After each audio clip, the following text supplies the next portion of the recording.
Excellent timing. So with that, I will invite Alex Ravel and Kimberly Chasson up for their land acknowledgement.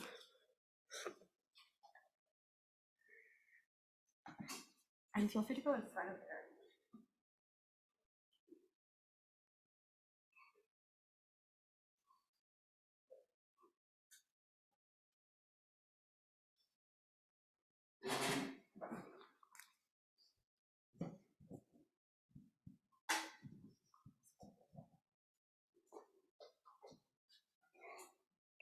So hello and thank you for joining us. We would just like to acknowledge that the event is being held on unceded and acknowledged Anishinaabe and Algonquin territory situated on Carleton University. We would like to encourage all participants to take a moment to reflect on the traditional land that we currently are situated on. There are many websites online that you can go to check out those lands. Thank you very much.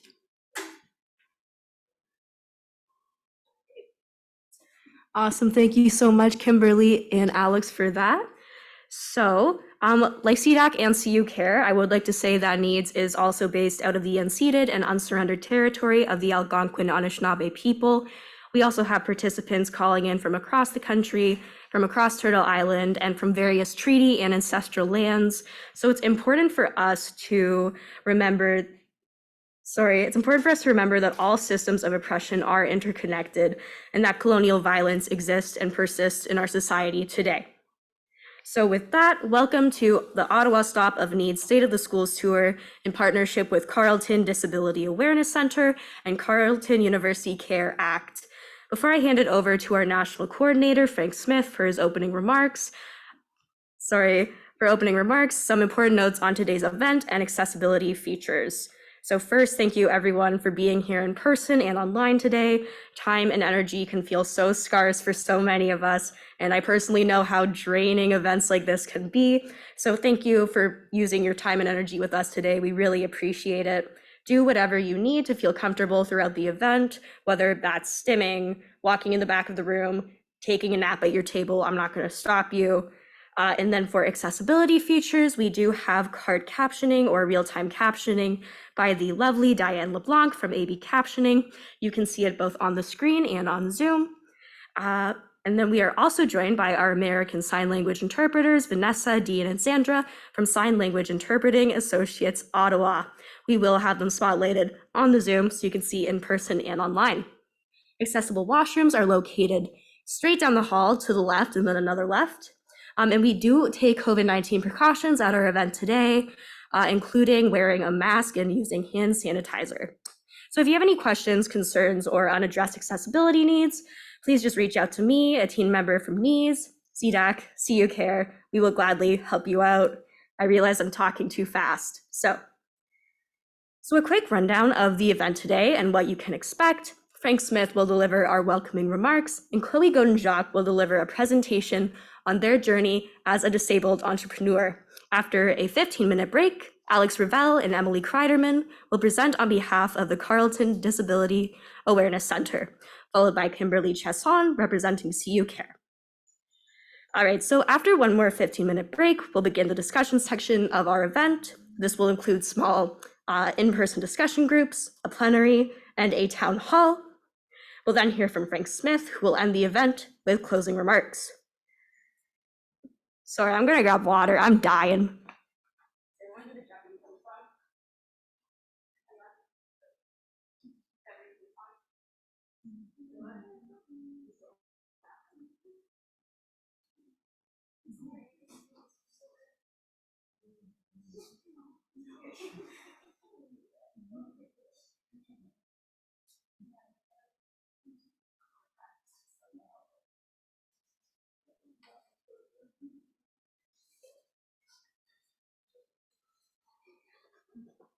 So remember when I said like take what you need to feel good? Lead in by example. Anyone want to clap or laugh? God, this is going to be great. Anyway, so before I hand it over to Frank, let me introduce the NEADS, CDAC, and CUCare teams. From the CDAC team, we are joined by Emily Kreiderman, Programming Lead, and Alex Ravel, Administrative Coordinator. I went through your emails for that. Is that right? Did I mix it up? I got it right? Okay, I was getting faces. And then representing CUCare Act today, we have Kimberly Chasson, founder. And at today's tour stop, the NEADS team includes Frank Smith, national coordinator. He's out there taking photos. It's great. We have Katya Newman, student awards program director. We have Chloe Godin-Jacques, who will be presenting today. Elizabeth Mueller, who's joining us online. And me, I'm Carly Fox. My pronouns are she, her, elle. I'm a queer, neurodivergent, disabled student.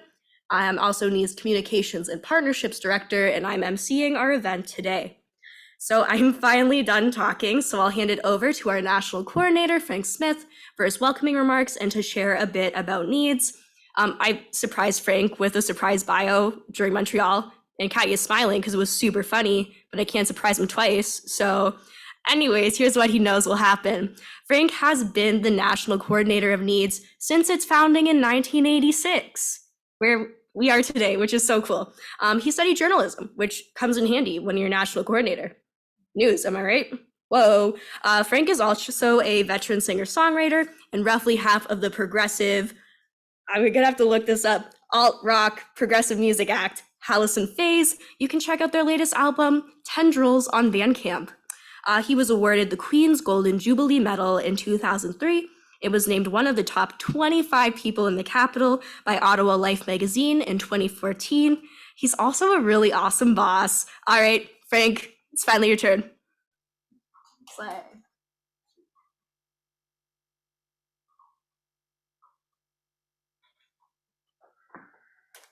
Thank you so much, Carly. That was great. So good morning, and I was going to say bienvenue, but we're not in Montreal today. And welcome to the Ottawa State of the Schools event, a joint hybrid meeting organized by the National Educational Association of Disabled Students, NEADS, the Carleton Disability Awareness Centre, CDAC, and CUCare. Thank you to our terrific NEADS and CDAC and CUCare teams for pulling everything. And thanks to you for joining us in person at Carleton University or online through Zoom. And I see we have quite a few people also in the Zoom room, which is very exciting with the interpreters and the whole. Alan Bridgman from the NEADS team. The National Educational Association of Disabled Students represents post-secondary students and graduates with disabilities, focusing on advocating for full access to college and university education and all aspects of campus life and access to financial aid to make attaining higher education possible. NEADS is an independent group, but we are also a member of the Council of Canadians with Disabilities. And in Ontario, because Carleton is in the province of Ontario, Citizens with Disabilities Ontario, CWDO, is also a member group of the Council of Canadians with Disabilities. We take a cross-disability and intersectional approach to all of our research and advocacy work.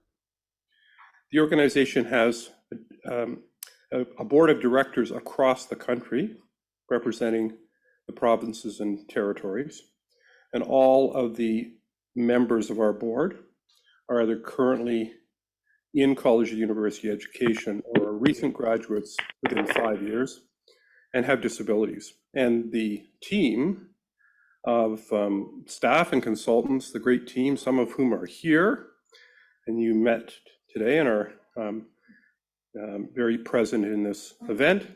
Our team is made up almost entirely of folks with disabilities, including myself. So we take everything that we do from a lived experience. We take a cross-disability and intersectional approach to all of our research and advocacy work.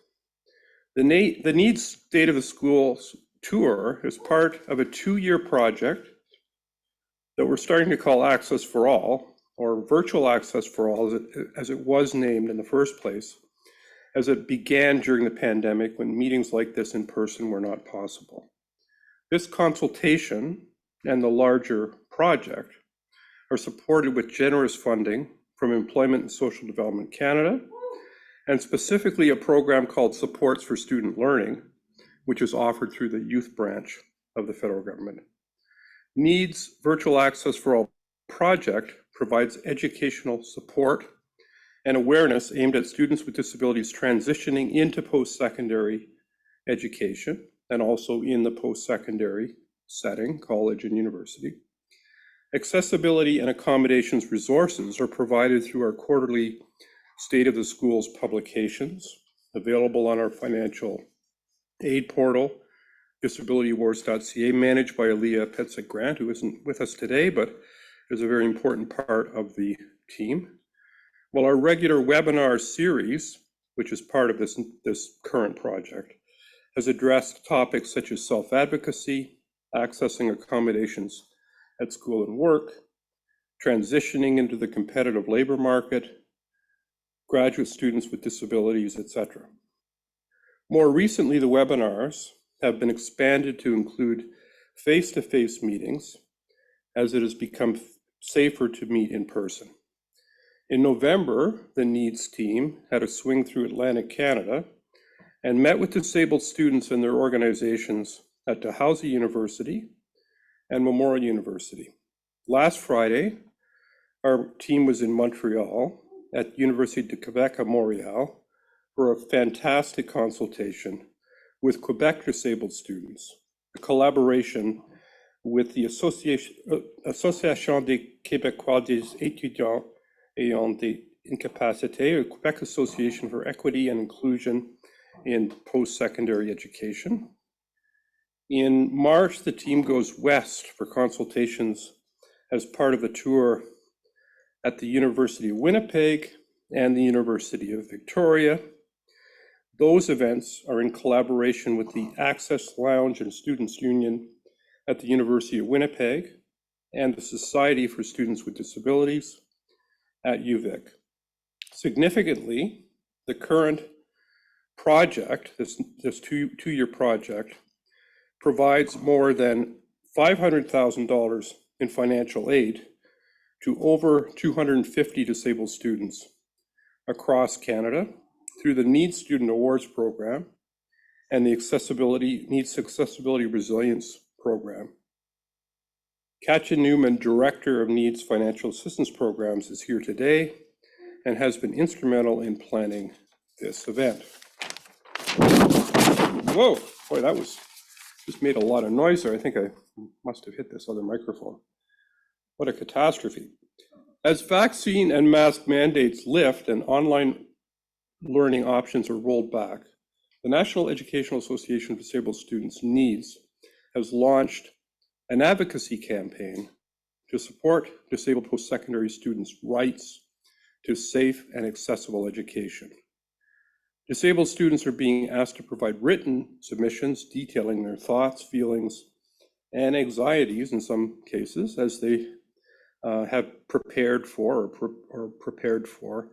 possibly unsafe and inaccessible fall and winter terms. And submissions will be shared in a final report and are being shared currently through a social media campaign. Submissions are being accepted on an ongoing basis for the social media campaign, and a follow-up report will be published upon the completion of the campaign. We hope you'll contribute, and I think that already some Carleton students have done that, a testimonial for this initiative, and that you'll reach out to Carly Fox, NEADS Communications and Partnerships Director, who has been, who started, gave the initial remarks in this event and is coordinating a lot of the activities and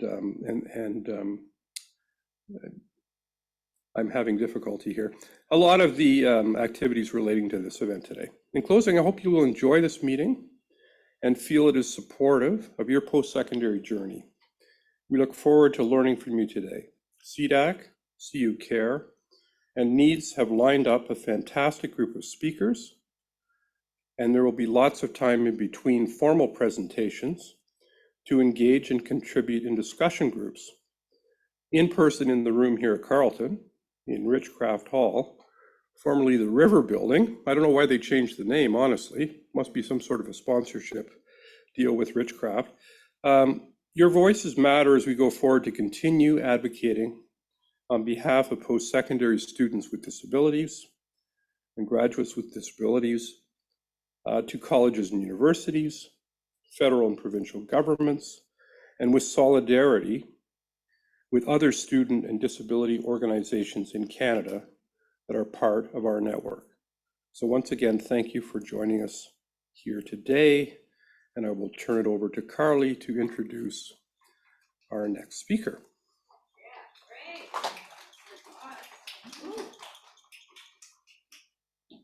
Awesome. Thanks so much, team. So now I would like to invite NEADS research consultant Chloe Godin-Jacques up for their presentation on their journey as a disabled entrepreneur. So a bit about Chloe while you make your way to the stage. Chloe is a white, queer, disabled settler and disability advocate pursuing a PhD in education at Western University. Chloe's work through Chloe Catherine Consulting aims to create more inclusive spaces for disabled persons and to raise awareness of accessibility, intersectionality, and disability. With that, I will hand it over to you, Chloe. Thank you, Carly. Okay. Yes.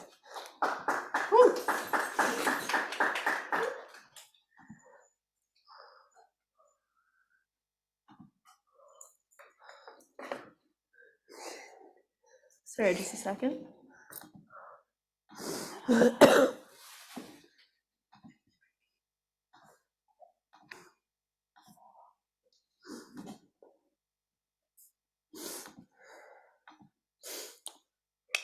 Should be good to go. Yes. Thank you.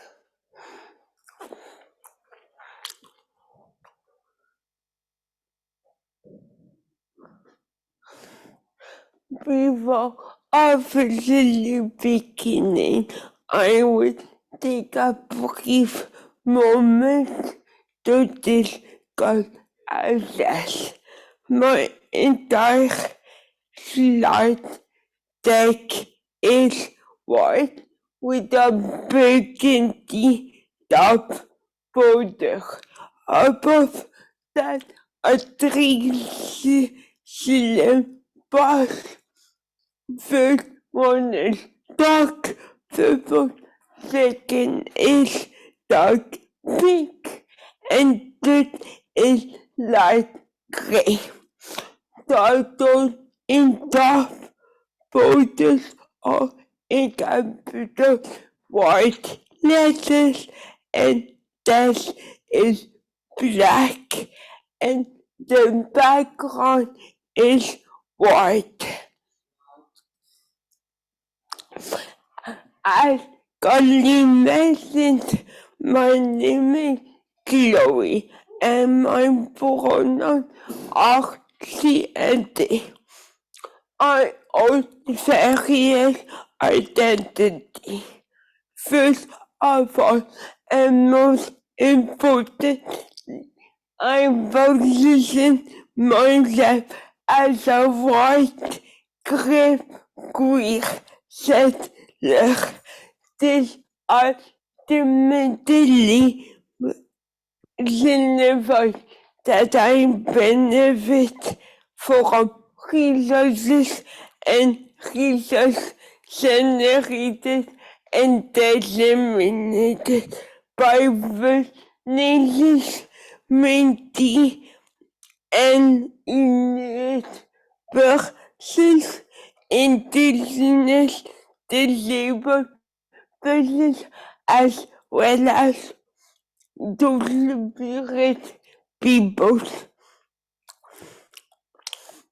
The knowledge that I will be sharing today is not entirely my own, but rather from a collection of reasons that I have become to compile from activists and scholars located at the intersection of critical disability studies and other academic feels that I've been historically rooted within colonial thought, and I would not otherwise have access to the vast resources that are currently available to me. I am also a disabled activist, community-based researcher, entrepreneur, and student without all identities that interweave within each other.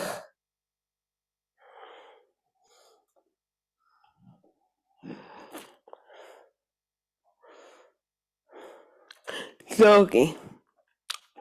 When doing as when doing accessibility and disability work, reflecting on one's own personality is essential, and I attempt to do it each time I take on a new project. As a consultant, I often question my beliefs, my practices, and my values because I cannot and I will not impose what I think is best upon my clients.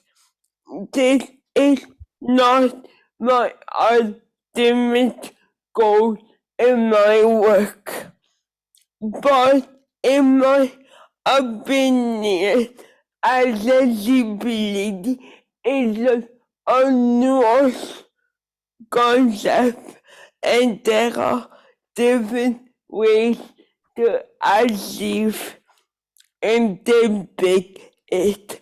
As such, it is quite challenging to do consulting work without incorporating one's own lived experiences and realities.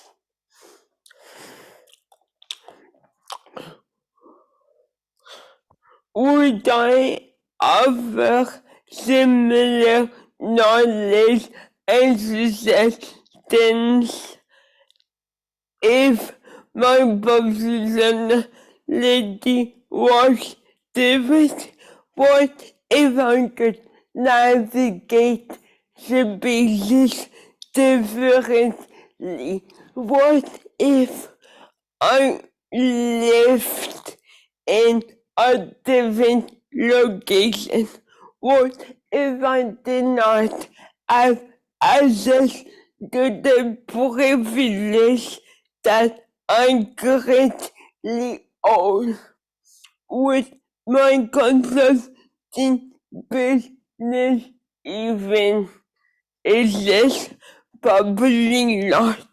The reality is, despite not wanting to exert my personality upon others, it becomes impossible to do when sharing my own knowledge and lived experience is part of my work, because I want to exemplify what inaccessibility and a lack of inclusivity must be, and the struggle along with my successes I experience are incredibly impacted by my personality, and it is by acknowledging it that I seek to avoid inflicting our unbelief society upon others.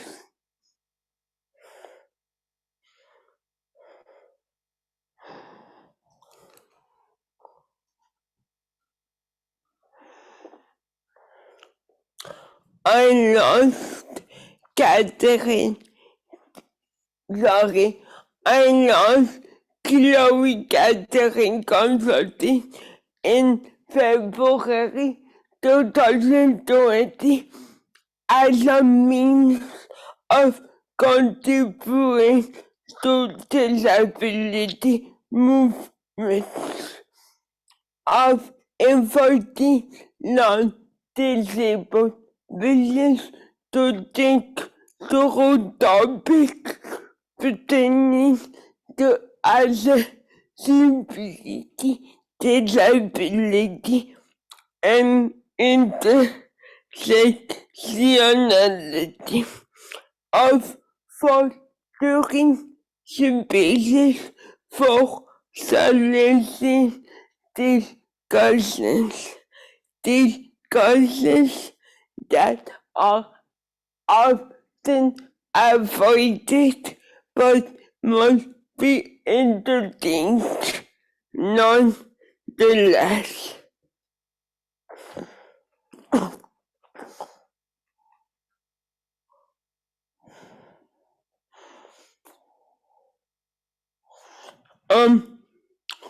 Entrepreneurial opportunities are essential in generating income for disabled folks who cannot and or may not hold sustainable employment otherwise.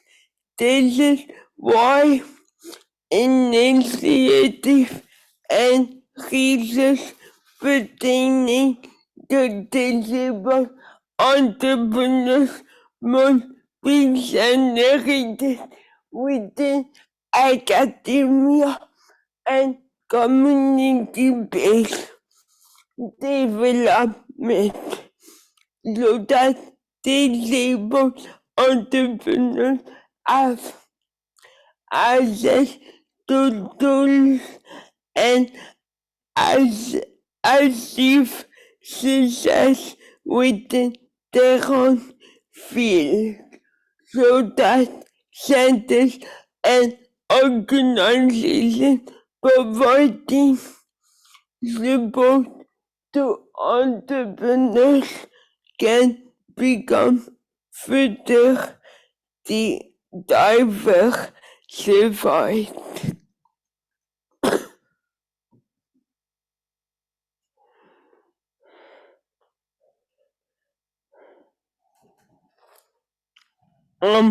Internalized ableism readily impacts my thoughts, my actions, and my aspirations, and yet it's a concept that remains obscure by everyday practices. It is inflicted by misguided judgment, unsolicited advice, and preconceived beliefs. It's part of ableism. It's the result of impacts that simply aren't shared or voiced. It strips away my confidence as the imposter syndrome mental disorders. Thank you.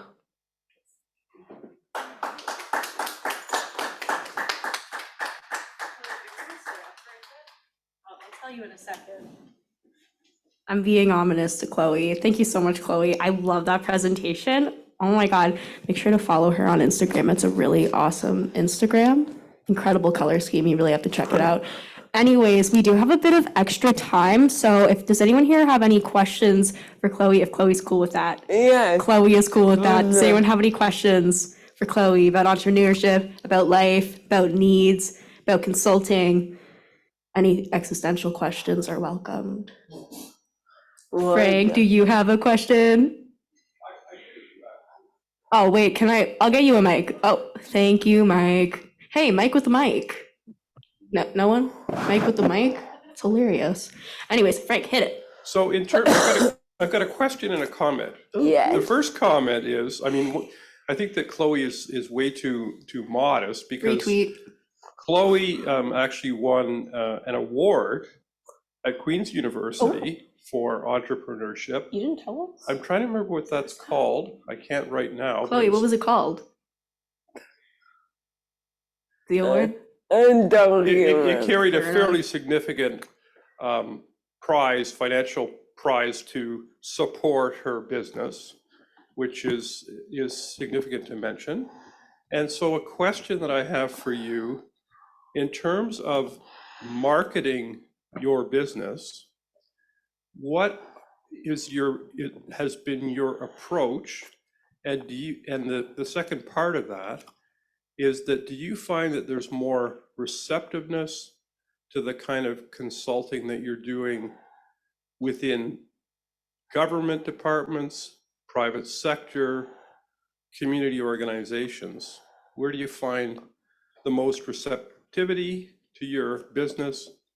And I guess that's enough to start. Thank you for your question, Frank. I spoke about internalized evolution, and it impacts me in every aspect of my business, including marketing.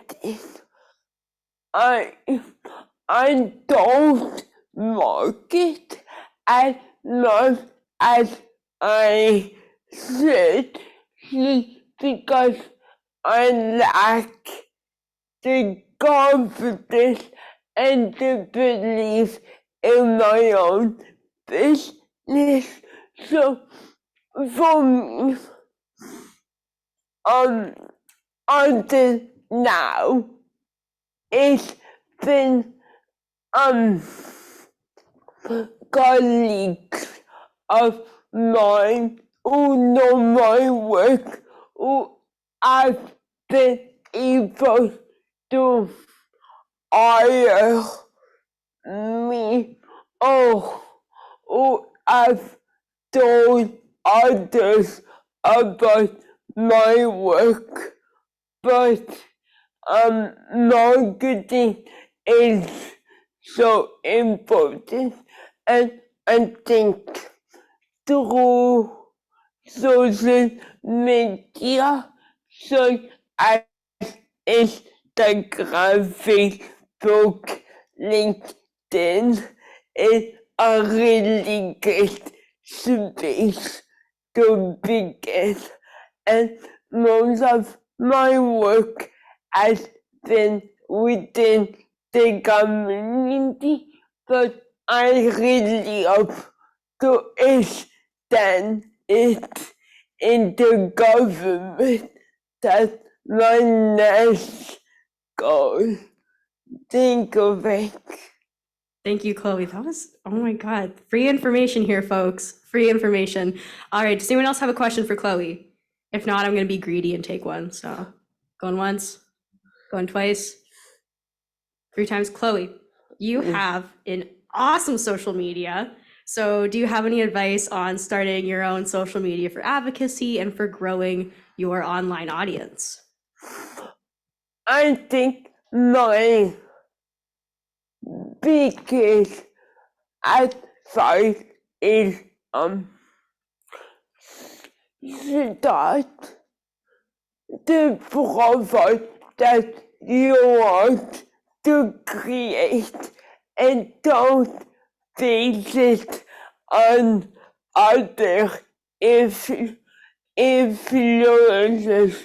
For me, all my photos are great, and I know that it might not be as successful, but for me, I really like that color scheme.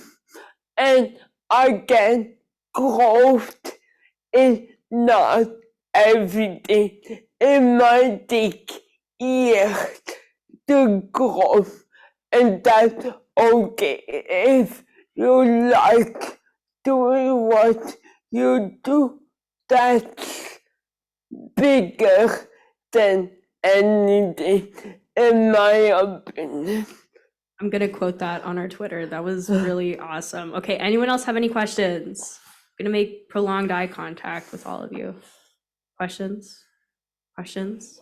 Oh my God, a question. Whoa. I'm going to hand you the mic. I'm just ad-libbing right now. Here you go. My question is a little more general. What's it like being part of NEADS? I think of a question.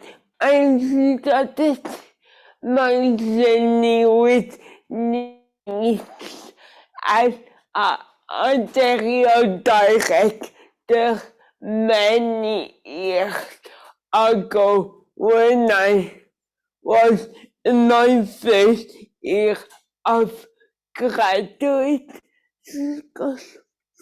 And honestly, like working for NEADS in whatever capacity has changed my life and my perception of being on the workforce is just a positive experience. And now I'm working for NEADS as a consultant, and I have the best team who understand my needs and are really understanding employer. Thank you. Oh my God. Shucks. No, NEADS team. We say NEADS team. Good and Jacques. No? Okay, I'm looking at the time. Do we have a question on? No, that's just me saying stuff. Classic. Okay, it's 12:45, but actually I have a question if you're cool with it. So you shared with us that you're Franco-Ontarian, right? Yeah. So how do you kind of, let me phrase this. Like, how do you kind of experience, what's your experience like in the Franco-Ontarian community as a queer disabled woman? If that's okay to ask. I love that question. Thank you for posting it. I'm a Franco-Ontarian, but I did not develop my identity as a queer until a few years ago. And I think if I would have stayed within the Franco-Ontarian community, my experiences would not have been the same. There is such a bigger disabled community in the English world, and it's very sad to voice, but I feel as though I've put my flag of that identity on the side to pursue my queer identity. And I hope that one day I would be able to find a fresh community. That is literally just so thoughtful and so insightful. And do I hear a future needs virtual access for all webinar? If you want, of course, not to put you on the spot. Thank you so much. Any other questions for Chloe? All right, then. Thank you so much, Chloe. Give it up. Give it up. Make noise. Yeah. All right.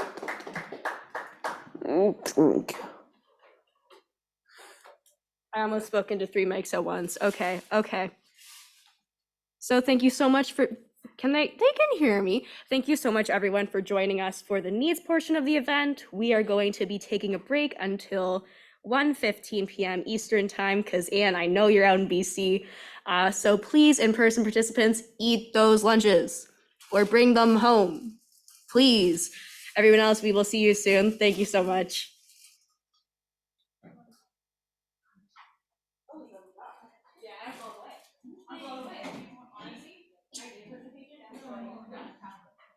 Emily Kreiderman and Alex Ravel. Oh yeah, that's important. Thanks, Alan. So now I'd like to invite Emily Kreiderman and Alex Ravel up for their presentation. While you guys get set up, CDAC is a peer support, advocacy, and community space for students experiencing disability, chronic illness, neurodiversity, and inaccessibility. Emily Kreiderman, Programming Coordinator, is in her final year of a Bachelor's of Arts in Human Rights with a double minor in Law and Women and Gender Studies. Alex Ravel, Administrative Coordinator, is in her final year of a combined Bachelor's of Arts in Psychology and English. Alex is also co-president of Access Carleton, an on-campus club advocating for students with disabilities. All right.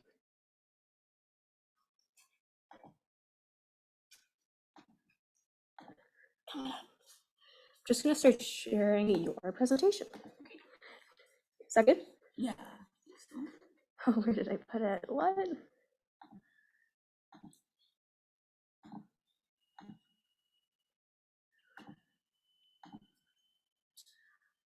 Oh no, do you want me to just do it remotely? Yeah. You'll be able to see it. Pardon? You'll be able to see it. Okay. Yeah, let's do that remotely and then can we just use that? Oh yeah. Actually, no, but I'll do it for you. Okay, thank you. Just like shoot me a finger gun. Okay, nice. All right. So will we be able to see the presentation on here? Okay.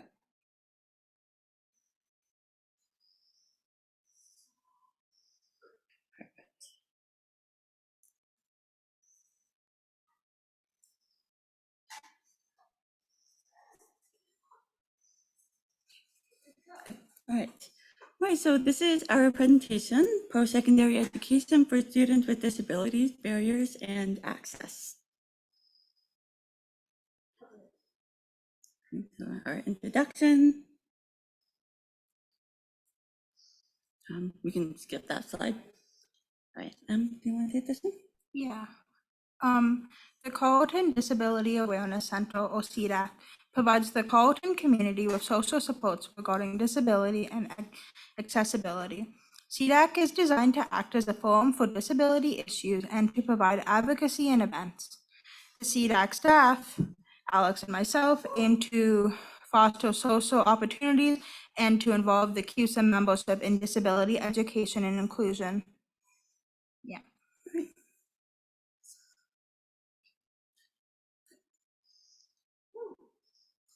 My name is Emily Kreidelman. I use she/her pronouns. I'm in my 4th year of human rights, and I'm the CDAC programming coordinator. I'm also one of the co-founders of Access Carleton Disability Awareness Club, and I like cats. Nice. Yeah. My name's Alice Rebel. I use pronouns she, her. I'm in my 4th year of Psych and English. I'm the administrative coordinator here. I also like cats, and I'm a queer deaf woman here at Carleton University.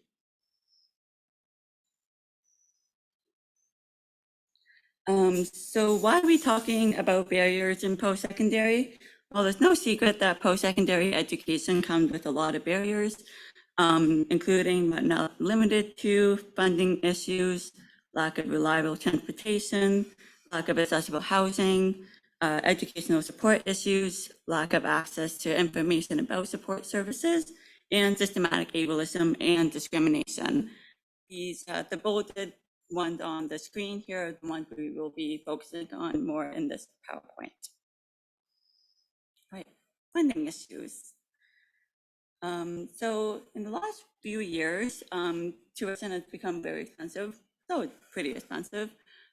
So for example, 2006 to 2007, it was about $5,000 on average for undergraduate tuition. In 2022, 2023, costs now average around $8,000. So about an average increase of around $3,000 in the last 17 years or so.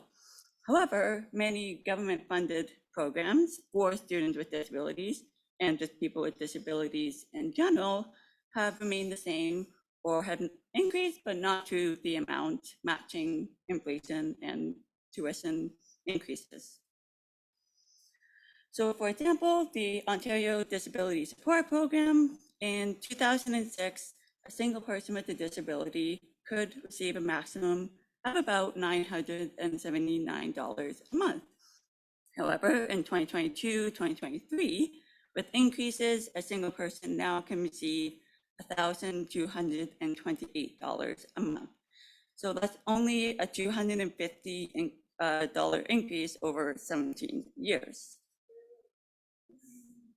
So it doesn't make a lot of sense, if tuition has increased by 3,000 and ODSP and other student government funded programs have only increased a few hundred, it doesn't make a lot of sense.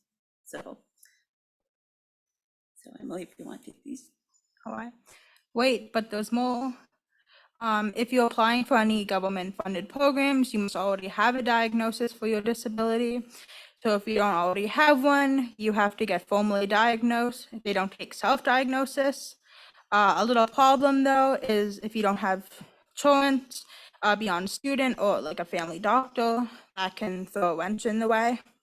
So you have to get a private assessment, which is very, very expensive. So funding an ADHD diagnosis is an example that we have here. Diagnoses are not often funded through OHIP or UHIP, which leaves many people to pay out of pocket.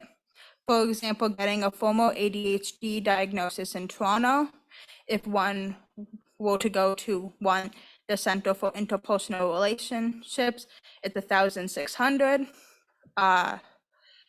JVS Toronto would be $1,700, and Possibilities Clinic would be $1,200. There was a note that OHIP covers medication consultant, but it's $300 if you get assessed elsewhere. So the numbers are all very high. And then there's also educational support issues. So this is a little scenario that happens quite frequently. If you want to act as a student, I can act as a prof here. Yeah. So the green slides here, or I guess text bubbles, my PowerPoint slides are copyrighted, so I will not be posting them on Insert Educational Online platform here. I wasn't going to share them, but all right then, can I at least have a note taker? Yes, but it will take all semester to get one, and then the notes will be written and scanned, so you can't read them. Sounds about right. Now, how about captioning? Zoom captioning system has third-party software, and they're using it for data and blah, blah, blah, blah, blah. We also had a funny story to kind of tell about the past slide. I actually had a prof who refused to use Zoom's captioning because it was third party, and they thought because Zoom is an American company that they were now allowing the American government to have access to their computer. Yeah, Which is I kind of dro- ridiculous. I dropped that class immediately after that. So do you want to take this slide or? You can go for All it. right. The myth about accommodation. So these types of conversations happen a lot because profs and other people sometimes believe that accommodations will give students with disabilities an advantage over their non-disabled counterparts. That's a total lie. Accommodations simply just level the playing field for students with disabilities so they can complete the course with the same amount of effort. And generally, students with disabilities still have to put in a lot more effort, even with accommodations.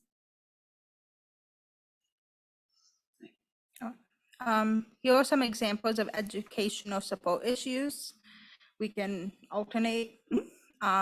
So flexibility issues, for example, only like having in-person participation marks, what if you can't get there that day? Not offering a recording of the class in case of absence. These are a lot of issues I'm actually experiencing this semester. Yeah. Another one is blanket accommodations. So different disabilities need different accommodations. Me as a deaf person, I would generally need captioning. However, other people might not need that. The next one kind of goes into captioning, choosing videos and films that do not have captions. A lot of profs do that. Yes, they do. They always say they're very sorry about it, but you can just choose a film that has captioning. Anyway, so often these support issues are born out of systemic ableism. We'll talk about that. Right. So you want to take this one? Yeah. Ableism is the discrimination of and social prejudice against people with disabilities based on the belief that typical abilities are superior. At its heart, ableism is rooted in the assumption that disabled people require fixing and defines people by their disability. So now that we know what ableism is, the issue of systemic ableism is that it's a system of institutions and policies and societal values that disadvantage people based on societal values of knowledge, intelligence, physical ability, and mental abilities. It's everywhere. Sometimes it's hard to notice. It can be well-intentioned unless you have a disability. Here are some examples of everyday ableism. And these are kind of some like questions like in education systems that one could ask themselves to kind of avoid some of the ableism. So when choosing an inaccessible venue or classroom, you could go like, where is the entry to the classroom? Does the classroom have stairs? Are there walking door buttons? Or any buttons at all? What are the size of the chairs and how much room are between the desk and tables? I think it's also important to know for this one that these are questions that a lot of people with disabilities think about, but if you don't have a disability, you might not necessarily think about these things. This one with the GIF, I'm sad that it's not showing, but that's okay. So another kind of example of everyday ableism is wearing scented products or using a large amount of air freshener or deodorant like Axe body spray in a non-scented environment. That can be very negative for students with scent allergies. Again, this is playing a video film without captioning or even really bad captioning. We have it was a GIF, but I'll read it. It's a screen grab from Dr. Phil, where the caption says nearly 62% of all American children are born with hooves and a full head of hair, which I hope Dr. Phil didn't actually say. Yeah.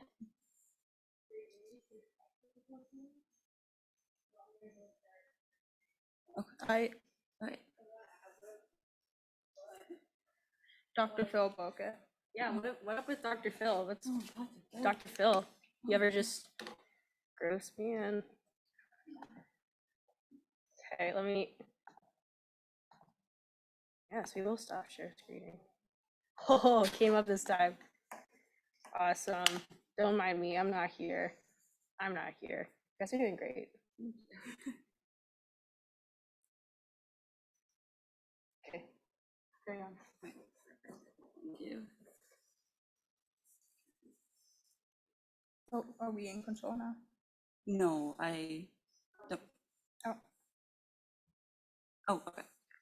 All right, so another example is forcing people with disability to disclose their disability.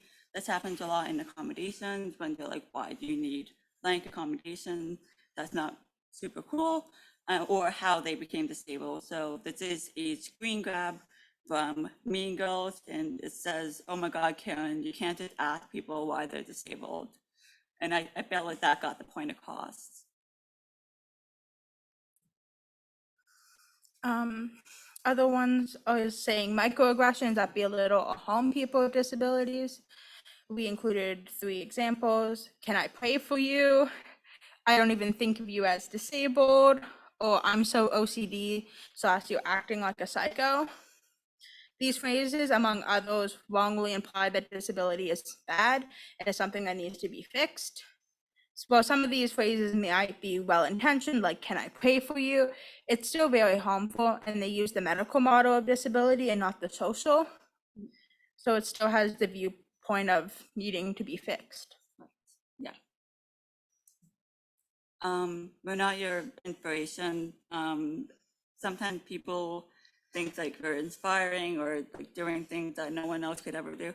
We do everything able-bodied people do, just with modifications. And there's a screen grab of the Joker looking a little confused, a little bamboozled. And it says, an able-bodied person goes to the shops and no one bats an eyelid. A disabled person goes to the shops and everyone loses their mind. So what did it all mean? So due to people with disabilities facing funding and educational support issues along with systemic ableism, they face discrimination and biases long before they even get to post-secondary education, and during post-secondary education, and long afterwards. So these are some stats from 2012. Thank you, Emily. So the total Canadian population back then was around 27 million and a half, and the population of Canadians with disabilities 15 and over was about almost 4 million, or 13 or 14%. I would like to note that our stats are from 2012. It is very difficult to find stats for disabled individuals, which is another commentary On just stat taking in Canada. Yeah. So in 2012, again, Canadians without disabilities, about 27% of them had a bachelor's degree. So that's about 7 million and a half. And Canadians with disabilities, only 14% had a bachelor's degree. So that's only really around 500,000. So a very big discrepancy there. And when looking at employment, also 2012, 81% of Canadians without disabilities had employment of some type. 78% of Canadians with milder disabilities, and 54% of Canadians with severe disabilities. Again, I'm not exactly sure where they did the cutoff and what. Yes, kind of hard to define a milder disability and a severe disability. Yeah. However, the 54% is a huge, significant drop. Yeah. This one too. Okay. So this is income. This one's from 2016. Canadians without disabilities, on average, were making $39,000 a year. Canadians with milder disabilities were making $34,000 a year, and Canadians with severe disabilities were making $18,000 a year, which is a significant drop. Only about half of the income that Canadians without disabilities make. Yeah. So, So this is kind of the end of our slideshow. We know that it's been a little bit sad until now, but we wanted to leave on a positive note. So a final quote by Judith Human, who is a disability activist in the United States. It starts with change never happens at the pace that we think it should. It happens over years of people joining together, strategizing, sharing, and pulling all the levers they possibly can. Gradually, excruciatingly, slowly, things will start to happen, and then suddenly, out of the blue, something will shift. And that's what we're here today to kind of discuss things. And do you want to read the last one? Yeah, this is another one from Judith Human. The other issue is getting people to stop being afraid of discussing disability. People just need to get over it. So I think that's a good note to end the presentation on. So thank you so much for watching. We really appreciate it.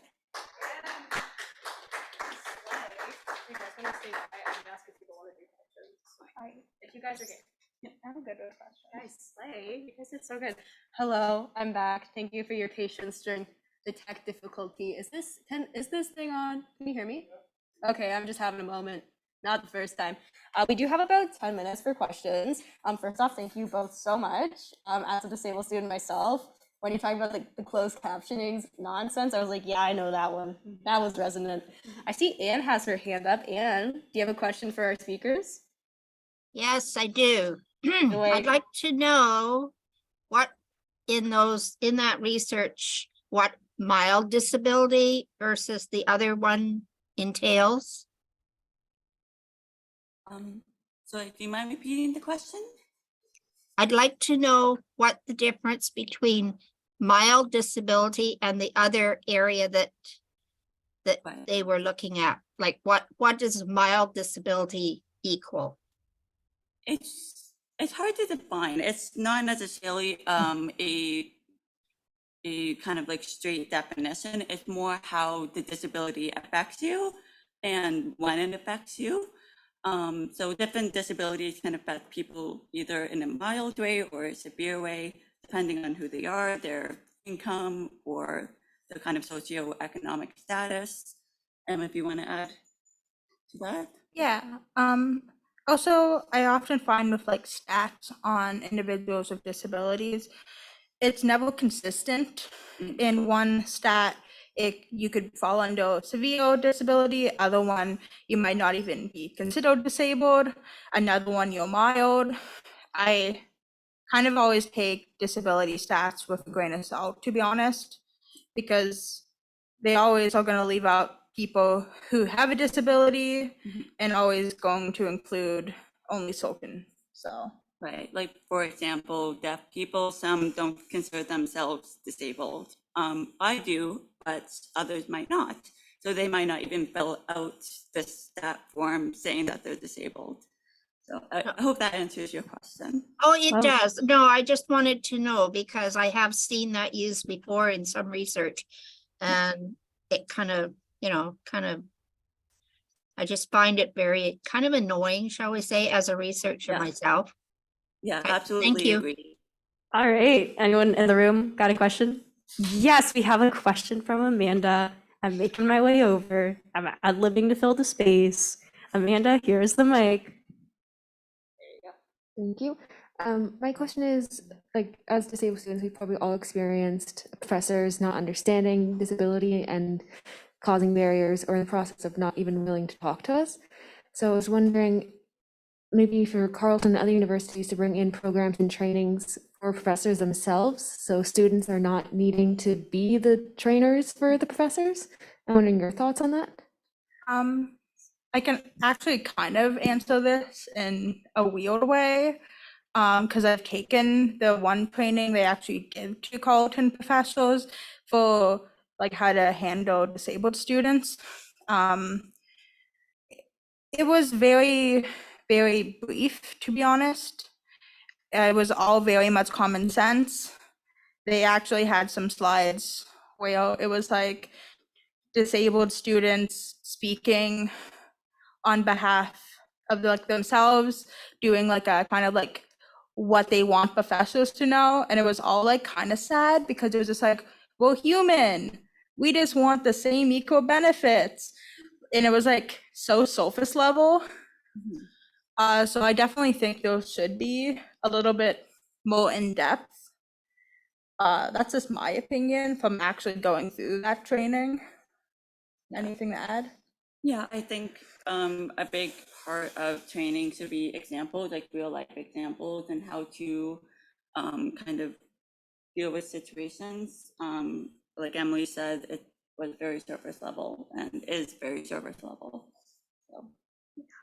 Oh, Frank Smith, National Coordinator of NEADS, has a question. So I have a question with respect to the relationship of the Carleton University Students Association to CUSA, and I know that CUSA funds CDAC as a service center with a number of other service centers. And I wonder if you could talk about how you work within the Carleton University Students Association and how you collaborate with other student centers that are funded by CUSA. I can take this one being the programming coordinator, and Alex can fill in anything at the end. So the Carleton University Student Association funds 8 service centers. We represent the 2 coordinators from the Carleton Disability Awareness Centre. We get funding, but we often are the ones who make final decisions. So it's really just by students for students, which I personally enjoy, because I've definitely got to do some weird events. And we have done some partnerships with other of the service centers that are a part of the Carleton University Student Association. For example, in November, we did a month-long campaign for Indigenous Disability Awareness Month with the other service center, Mwandaseg. Yeah. Yeah, like one of the events we did, for example, was named HandSpeak, which is an Indigenous sign language that was majorly wiped out by ASL, which is American Sign Language. So we kind of focused on intersections of sign language and where it really originated from. I thought it was really cool. And like, we might be biased because one, we're employed by CUSA, but I do enjoy how most of the service centers events include multiple intersections of intersectionality. It's never just like one. And for the second part, that's more about our work within CUSA and the Carleton community. It's kind of fun being CDAC as a part of CUSA because we also get to complain at CUSA Yes. for things they're doing. Yes, they welcome it. Yeah.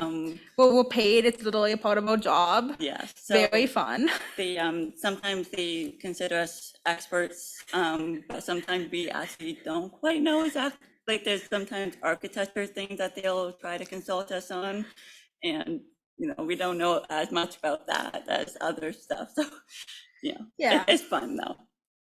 And then like in December, we started a Google form with the CUSA executives that works as like a complaint suggestion kind of feedback form about actual accessibility issues on campus.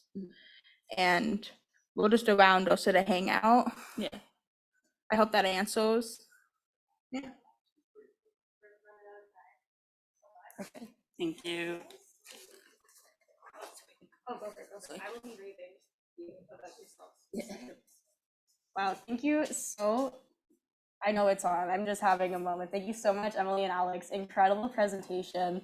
I will say we've heard about the cost of ADHD testing a lot. As someone with ADHD, self-ID all the way. Like, why is it so expensive? Someone give me one reason. That's what I thought. But NEADS is actually partnered with this thing called My Learning Coach. And basically, it's a free ADHD assessment. It is free. So you do not pay any money. And so they give you the assessment, and then you two go together to get specific government funding together. It's fully covered. They do not take money from students. Let me say it again, free ADHD testing.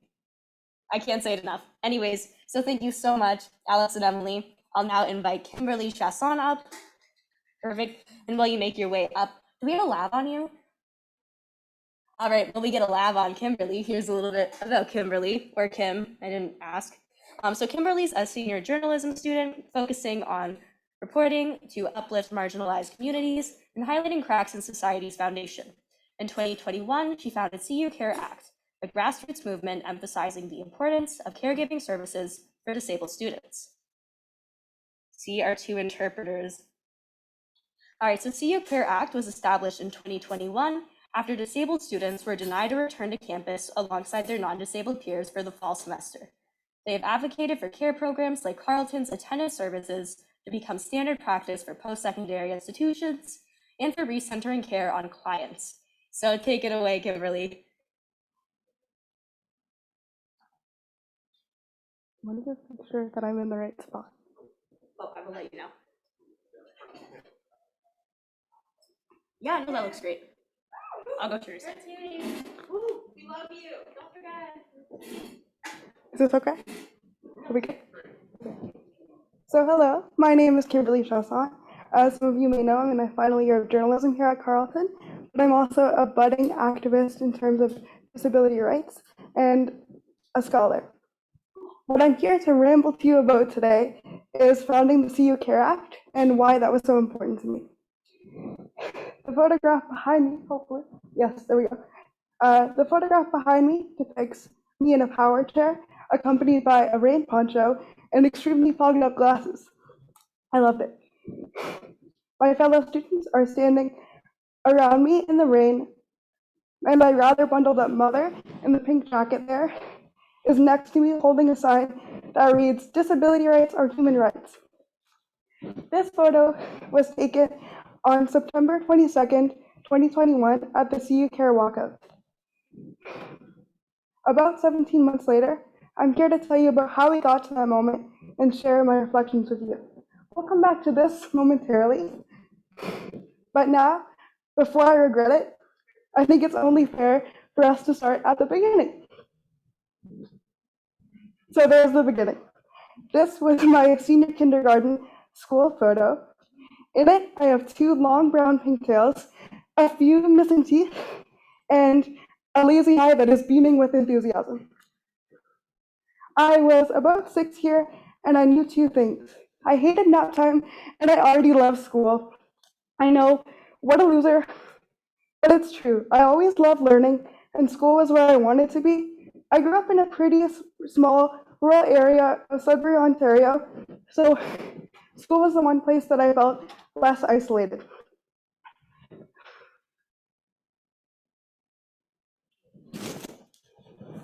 Sorry. I was the first physically disabled person to attend there, and luckily the staff were super eager to make this the best experience possible. They were really accommodating, super quick to install an elevator, and right away ensured that I had a full-time EA. They were just kind of figuring it out with me instead of for me. And I'm sure a few people in the room with me right now can testify that growing up disabled is full of, shall we say, complex experiences. But I had a pretty affirming support system there. I was so sad to leave, actually, that the local newspaper picked up a story about it, which is what's behind me. They picked a pretty interesting headline, if I do say so myself. It says, "School second home for girl with challenges." Wow, incredible. So that's where the alarm bells really started going off for me, as you can probably guess.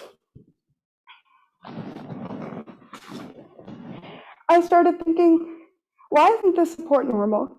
Why am I the only person here that looks like me? And why did this story even make the news? There's a lot to unpack here.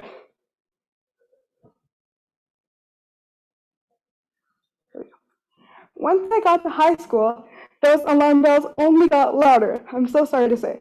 I was pushed to become more independent, told that my accommodations which I very much needed in order to function and to be a student, were not part of the real world, and I wouldn't get them. Well, I think we can all agree that whatever world we're living in here is arguably real. And guess what? I'm still disabled. My needs were never going anywhere. I'm sure some of you are familiar with the concepts taught in critical disability studies. One of them that I always circle back to in these talks is interdependence. Regardless of what you've been told in your life, independence is I know, I'm sorry. We're all human beings with needs. We all rely on someone. Those forms of reliance are just different from person to person. When I was 17 and naive, I assumed that this idea would become more available, that it would easily translate into a landscape like university. I thought that higher education would obviously mean a higher level of thinking.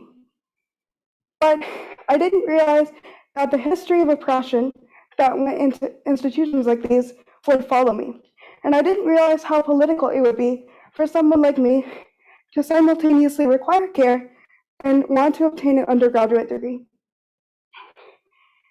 Carleton and Algonquin are currently the only post-secondary institutions in Canada that offer 24-hour caregiving services integrated into the school. This is through the Attendance Services Program. It's the only one of its kind. For those of you unfamiliar, the program has been running for over 30 years now, hiring primarily other students to help provide personal care, so it's pretty unconventional.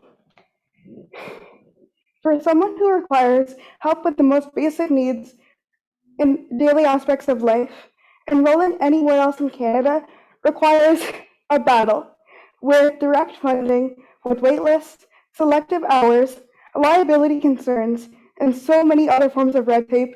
I would be sitting here for an hour if I were to list them all.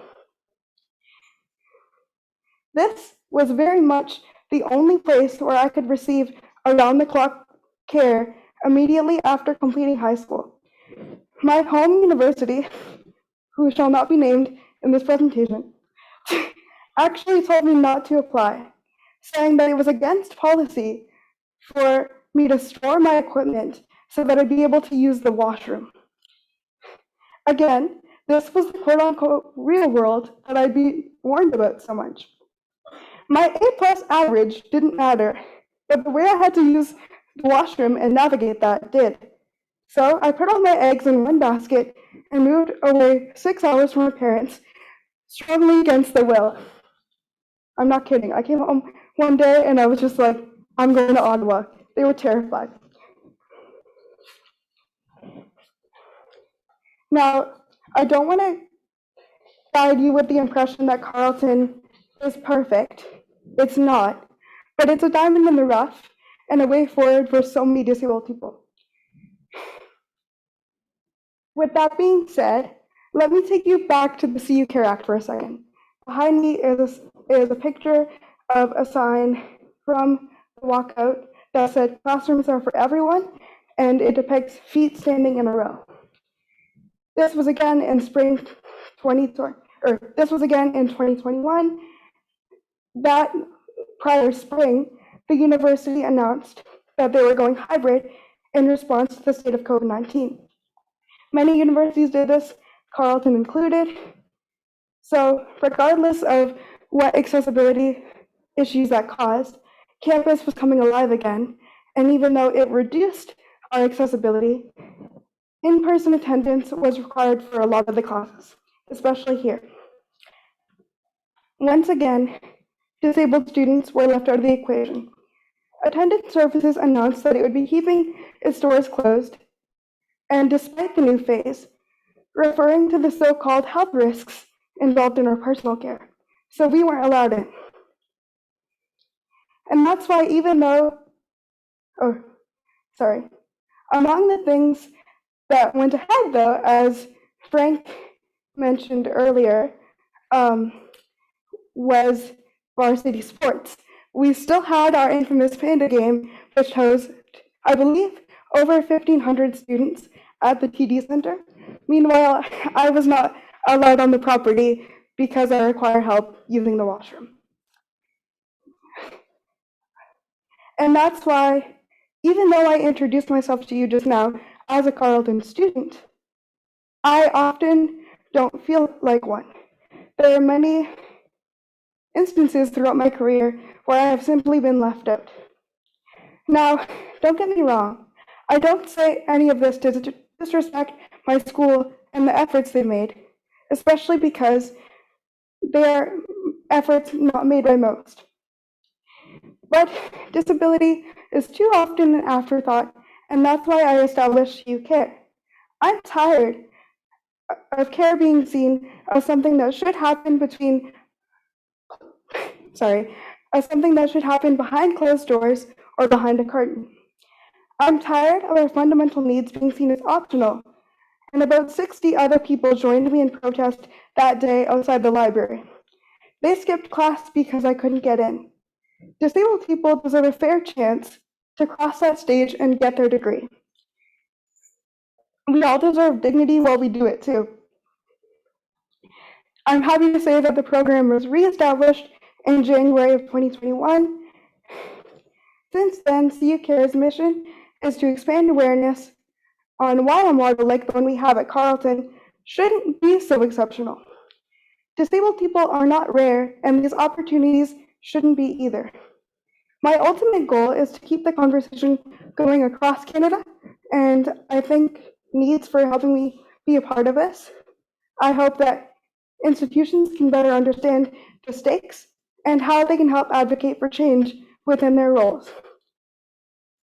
There are so many other little kids out there, like I was, with an aspiration of a degree, and maybe by the time they grow up to an ancient 20-something like myself, God, the landscape won't be as limiting.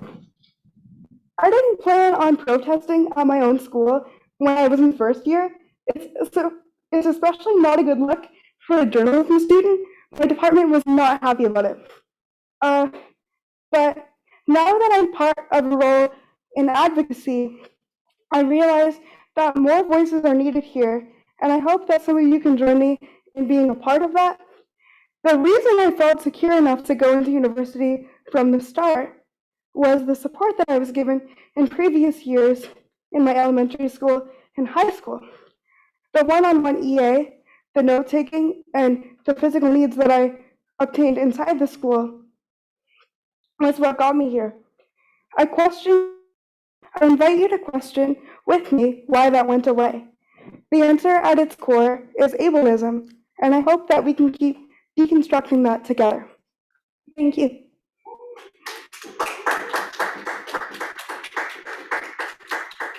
I'm on my way out. We have some extra time. Are you cool with questions? I'm so cool with questions. Why am I even going that way? Anyone have questions? I'm gonna make prolonged eye contact. We love prolonged eye I have a contact. question. Make some eye contact. Hello. Who will where? Do we have a Zoom participant with a question? I think we do. Yes. Here, I'll pop on my video. Elizabeth Mueller, you're in the walls. Ask your question. Excellent. Kimberly, that was incredible. Thank you so much. What do you think we can continue to do as students and as activists to move the needle so that more universities and colleges embrace attendant care services? I know we're struggling with this at my own home institution, so I would love to hear your thoughts. Yeah, I definitely think step one would be to encourage the dialogue openly with whoever you can find an authority that would be part of starting that conversation, because a lot of folks don't even realize that attendant care is a possibility if it is integrated into post-secondary. A lot of people just assume that it's quite easy to obtain systems like direct funding, even though in reality it's quite restrictive. I know I've been on the wait list now. I'm going on 4 years. So if I applied right when I was of age at 18, I might not even be at the school right now. So I think just creating that dialogue and presenting all of these realities as to why attendant care needs to happen internally and needs to happen as soon as possible is the most important conversation to have. Nice. That was an excellent answer. Elizabeth, anything? Were you done? Yeah. Okay. Wow. It's been a long day. Any No, other? that was great. I think there's a lot of work to do for sure. All right. Anyone else? Any other questions? Oh, we have another question. Whoa. Here you go.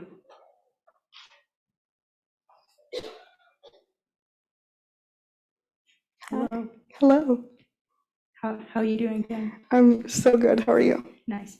So I have a question. What are some of the most prominent physical barriers that you have noticed in classrooms and just around campuses or even Ottawa? Ooh, I love physical barriers.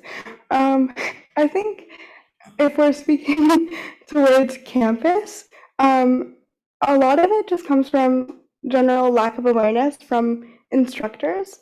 And as disabled students, we're often told that we have to problem solve and be these resourceful little warriors that go out and solve our own issues all of the time. That onus should not be on us. And I think that a lot of the physical barriers that exist within lecture halls or architecturally could be like easily avoided if my profs just said, hey, maybe we don't make Kim go down this like terrible, gross elevator that's existed since 1970. Maybe we just get a different room. Or maybe we don't, only provide access to this one exam center that has like 3 flights of stairs and, no feasible ramp. Maybe we just work with what we have, and so we have better options. But nobody really makes that first move. So I think, like, before we can solve all of the apparent accessibility issues within the school, we just need to make sure that we're working together to make sure that, like, disabled students don't have to fight as hard to get across what's already there. In terms of Ottawa, again, I could sit up here for an hour and tell you. I think the first thing that comes to mind, especially in the winter, is like clearing the sidewalks and navigating OC Transpo. I just left campus for the first time in probably a month this past weekend. I just wanted to be a person, and my friends had to like push me down a sidewalk manually because there was too much slush on the ground. It was great. Actually, that was when I saw you. So yeah, I think that the overall atmosphere needs to change around Ottawa in favor of accessibility and like realizing that we are in Canada and deal with snow. That'd be nice. Retweet. Any other questions coming from in person or online? I'm making eye contact. How we feeling? I always ask another question. Oh, go for it. I think a really common theme today has been cost, and reflecting on how so much of our disability has to be proven through diagnoses and medical notes and assessments. So I know we've talked about my learning coach, but for Kimberly, I'm just wondering what other thoughts you have around how people can navigate the issue of cost when they're having to get documentation to prove their disability. Yeah, documentation can especially be difficult when your disability is dynamic and changes over time. Usually your specialists or your general care provider doesn't have the time to keep up with you as fast as your disability does. Your disability loves to change and like have different things going on with it, but your doctors don't love that. So I know that we have a few clients on campus that rely on attendant care, and their needs change quite often depending on the progression of their disability and what that looks like for them. They are in the offices a lot. They are constantly bickering with admin and being like, hey, guess what? Scheduling change, and here's why. But anything involving attendant care isn't spontaneous. A lot of physically disabled people can't be spontaneous because it takes such a long time to get the help that you need, and it can't just be an on-demand system, unfortunately. So in terms of trying to navigate like getting that documentation and getting those costs, it's really just my biggest advice would just try to be ahead of the waiting game and try to be as efficient as possible, even though paperwork and all of those things are incredibly draining and inaccessible. So I wish I had a better answer to that question, but it's just, you know, trying to chug ahead, if you will. Slay. Sorry, probably not the best response. Excellent answer. Paperwork, am I right? Any other questions? Can't tell I'm stalling. Any other questions? Going once. It's my favorite thing to do. Going twice. Going 3 times? Okay, then if that's okay with everyone, do they need to see me? Probably not. We're just gonna hang out till 2:30. We're gonna start again for discussion. Give it up for Kimberly. Go! Incredible work. We'll see you back at 2:30, folks. Yeah, I'm, Turn on the camera. okay.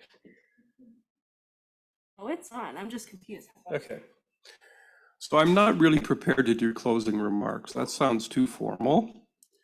I think maybe what I'll do is talk a little bit about what we've learned, what I think we've learned today, and maybe how this event here at Carleton fits into the context of this 2-year project that has funded this event and others. So, you know, the Virtual Access for All project, it started being called the Virtual Access for All project because it began during the pandemic, and everything we were doing pretty much was virtual and online, with some in-class, in-person, particularly for labs and things like that, right?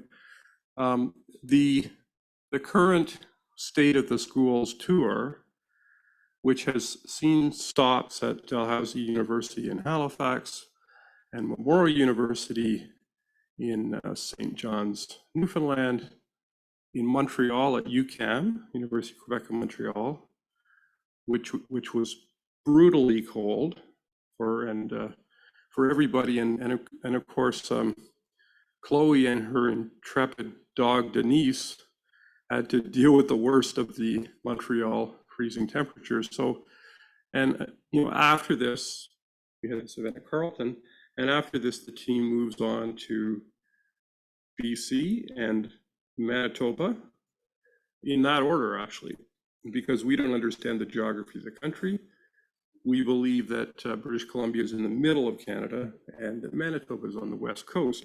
I think it has something to do with the way travel can be booked or something, and that people want to come back through Winnipeg. But I digress. So, I mean, I think the State of the Schools events have been one component of this project, right? The project includes these in-person events, 6 of them. It has included a series of webinars and events on different subjects that were entirely online. And actually, Kim gave a presentation at one of those events on attendance services.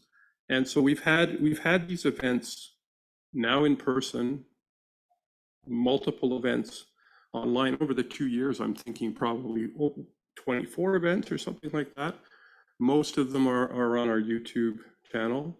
And then this project has also supported our financial aid programs, the NEADS Student Awards Program and the Accessibility Resilience Program. I know there are some students here who've received awards through our programs as well. So that has been an important part of the project, with over $500,000 over 2 years given out, provided to 250 outstanding students with disabilities across fields of study, et cetera. And we've also been doing work on our website, including our financial aid portal. And we've been creating these State of the Schools reports on different subjects. And some of the information for those reports has been gleaned from our online and now in-person events. And I think what we're learning as an organization from these events and from the project as a whole is that it's a very big country. It's very vast and diverse, different types of schools, small and large, different academic programs, et cetera, but there are certainly a lot of commonalities that we're hearing right across the country from students with disabilities, importantly, from those with lived experience, sometimes a few service providers and a few academics along the way. Some of them have disabilities, some of them don't. So we're hearing from a lot of people, and the common themes and threads, and correct me if I'm wrong, is we still live in a very ableist society generally. Ableism permeates the academic spaces and academic experience. It permeates community life and employment and all those things. And we're also hearing a need to get, it seems like the challenges and barriers and what we've been hearing on different university campuses and even on these online events, the common thread through all of this is that the barriers that are being imposed largely have to do with medical model versus social model, with assumptions that people with disabilities automatically can't do certain things, cannot pursue certain fields of study, you know, on and on and on, right? A lot of assumptions. The good news, I think we're also learning, and there's been some discussion about this today too, is that having navigated and survived a deadly pandemic, we are also seeing some progress.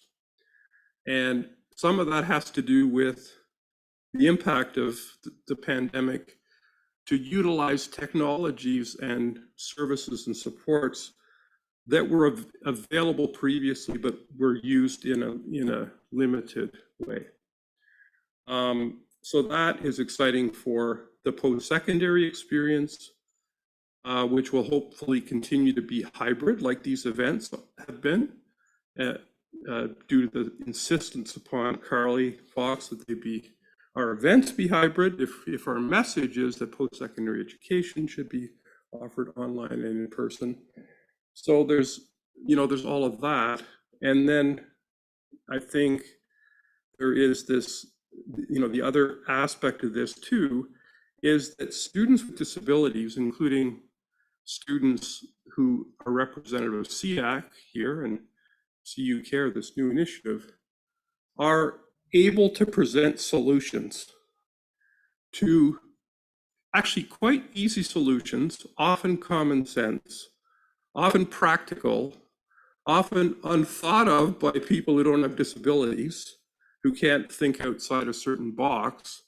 I mean, we had a presentation from a student from UNB who talked about the creation of, this is at our general membership meeting online, talked about the creation of an accessible test center in a place on campus where it wasn't difficult for people to get to with disabilities, because there's a big hill on campus and students were tired of having to climb a big hill. So there are simple solutions to problems. And I know that Kim, for example, and others, as you were dealing with the shutdown, the closure of the attendant services program on campus, and you've had to protest and form CUCare and all of that, that you had solutions.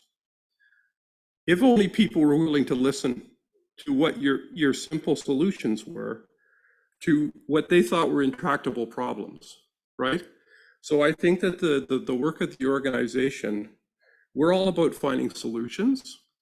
And the way we find solutions is to listen to and magnify the voices of disabled students and graduates, because they're the experts. They know where it's at. They know what works for them, all of that, right? So what we're going to be doing as we continue to move forward, not me, because I'm not going to Winnipeg or Victoria, but other members of the team are going to be taking the knowledge from this event, from Montreal, from the East Coast, from our online events and consultations with community.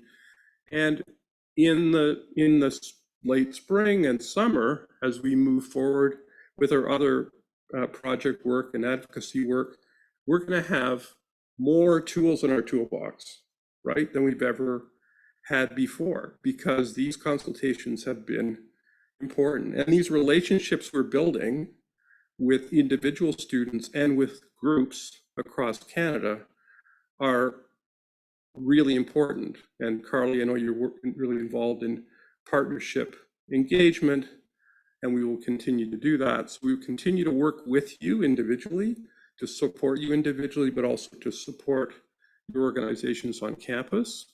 And yeah, I just think it's this has been a really, really great day, and it's a beautiful place right by the river.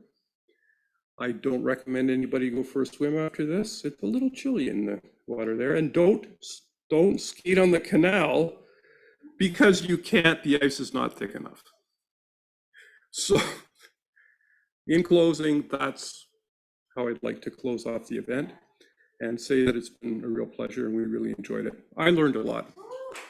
Yeah, oh my gosh. Thanks, Frank. I'm now putting Frank on closing remark duties for the other two tour stops. That's what you get for being good at things. More work. That's it. I'm out of things to say. Thank you everyone for joining us. We're gonna wrap it up. That's it. You did closing. We're done. Thank you everyone. Yeah.